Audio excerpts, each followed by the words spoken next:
hello નમસ્તે આ Ford endeavour છે તમે મારી પાસે આગળના બધા વિડીયો જોયા હશે તો તેમાં મારી પાસે બધી ફોર્ડ એન્ડેવર હતી બધી બ્લેક કલરની હતી બ્લેક કલરની ફોર્ડ એન્ડેવરનો ટાઈમ પતી ગયો મારી પાસે હવે વ્હાઇટ કલરની ફોર્ડ એન્ડેવરનું કામ ચાલુ થયું અમારી પાસે ફોર્ડ એન્ડેવર વ્હાઇટ કલરની આવી છે જે ગાડી મારી પાસે બરોડાથી આવી છે કસ્ટમરે આ ગાડીનો ગિયરબોક્સ બરોડાની અંદર રિપેર કરાવ્યો હતો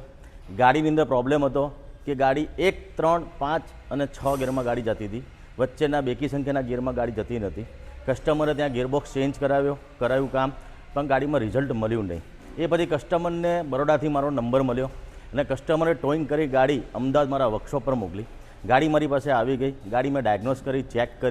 ચેક કર્યા પછી ગાડીમાં મેં રિપોર્ટ આપ્યો કે ભાઈ આનો ગિયરબોક્સની અંદર પ્રોબ્લેમ છે અને ગિયરબોક્સ એનો ઉતારવો પડશે કસ્ટમર જોડે મેં વાતચીત કરી કે ભાઈ ગિયરબોક્સની અંદર પ્રોબ્લેમ છે કસ્ટમરે મને એપ્રુવલ આપી દીધી કે સાહેબ તમે ગિયરબોક્સ ઉતારી લો અને ચેક કરી લો આજે એ એન્ડોનો ગિયરબોક્સ ઉતરી ગયો છે અને એનું અત્યારે આ એન્ડોનો ગિયરબોક્સ નીચે ઉતરી ગયો છે હવે આને હું મારા ઓપરેશન થિયેટર ઉપર લઈશ અને આનું ઓપરેશન કરીશ અને ટેબલ ઉપર હું આને ઓપન કરીશ અને ચેક કરીશ એમાં શું પ્રોબ્લેમ છે એ આગળના વિડીયોમાં હું તમને બતાવીશ